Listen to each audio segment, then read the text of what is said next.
There's a lot of questions surrounding Google Stadia, and the biggest one has got to be data caps and how Google's going to attempt to make it so not everyone is just slamming into their data cap the moment they fire up Google Stadia.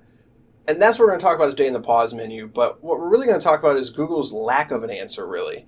And it's actually kind of baffling and funny when you read some of their responses that are around the net that basically they don't have an answer. And I'm going to go over a couple of them here. One's going to be a talk from IGN, the other one's going to be a clip from Giant Bomb that a lot of people don't seem to be talking about, and frankly I think is the more perplexing and just strange answer. So data caps are basically something that almost everybody that has a major internet provider might hit. And most, from what the research that I've done, is it's about a terabyte. That's what most people, that's what Comcast, AT&T, some of the other major providers like Spectrum have unlimited. But if you don't have Spectrum in your area, like me, then you're basically stuck with a 1 terabyte data cap. And if you're like me and you care about picture quality and you stream stuff like 4K Netflix, you know it's really not that hard to hit that cap, especially when you combine it with this install sizes of video games. So when Google Stadia talks about streaming in 4K HDR, it really isn't going to take a terrible amount of time to hit that data cap. And when you factor in everything else, like Netflix or even other people in the household, it really doesn't make a lot of sense for Google Stadia, combined with the fact of their confusing subscription service, all of that. But the data caps is the big one. So when it comes to them responding to how they're going to solve data caps, I've got a couple different things here. The first one is from an IGN roundtable that they did. So talking to an IGN and other journalists at a roundtable event at Google's UK offices, Phil Harrison said, "Data caps is not a universal challenge. The ISPs have a strong history of staying ahead of consumer trends." I have to respectfully disagree with that notion entirely. It took forever for Comcast and AT&T to even come up with a 1 terabyte data cap. I cannot tell you, even it was, I think about 3 or 4 years ago, I had a data cap of 250 gigabytes. And in my area, AT&T didn't enforce it, but they soft enforced it, whereas Comcast, they were enforcing it, no questions asked. The minute you went over 250 gigabytes, you were done. You had to then pay, it was $10 a month for an additional 50 gigabytes in my area. Crazy. That's why I had AT&T, and eventually, when they both introduced the 1 terabyte data cap, it was good, but at the same time, a terabyte isn't a crazy amount in this day and age. And it took them forever to do that. They just did that within the past 3 or 4 years. So it is a universal challenge. It already is a universal challenge. As someone who streams 4K content on Netflix, I'm not alone. It's already a challenge. And I live alone as well. So other families and people that have even 2 people or 3 people or 4 people, it's a challenge, let me tell you. So that's just flat out wrong. And he also goes on to say, if you look at the trend over time, when music streaming and downloading became very popular, data caps moved up. And then with the evolution of TV and film streaming, data caps moved up. And we expect that will continue to be the case.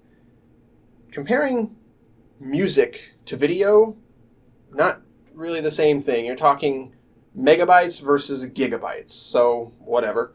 And then the other part is with the evolution of TV and film streaming, data caps moved up. Sure, I just sort of touched on that, but it's still not enough.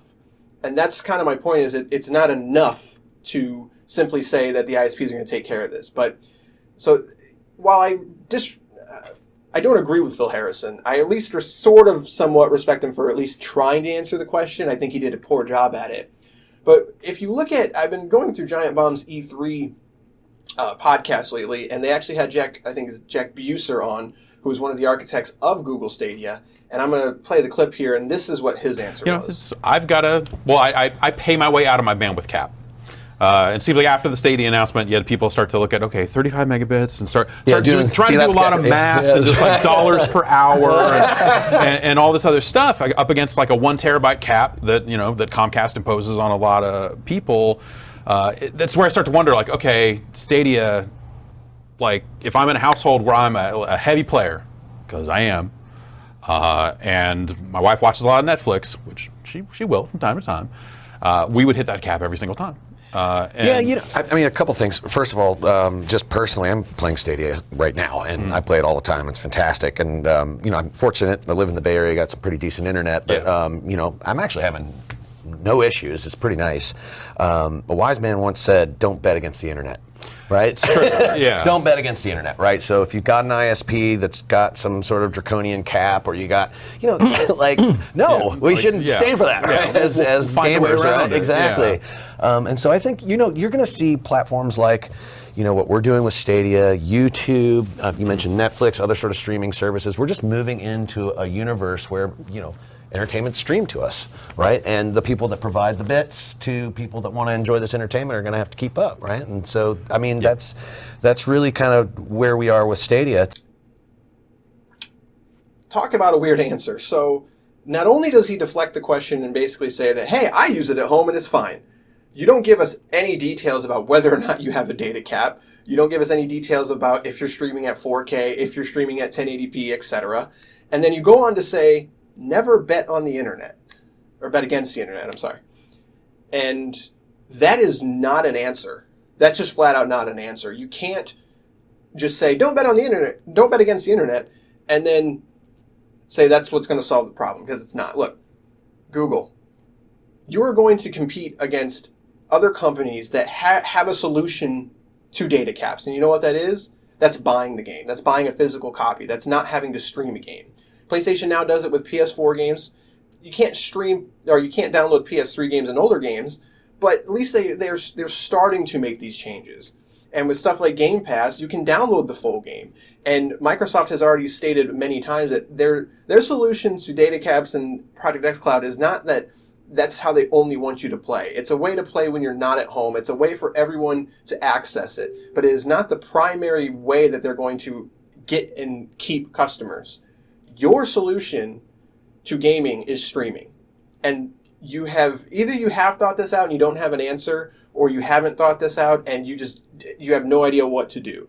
But the thing is until you actually address data caps and you come up with technology or come up with whatever, you need to figure that out. And until you do that, why should anybody use Stadia? Your subscription plan is already crazy confusing.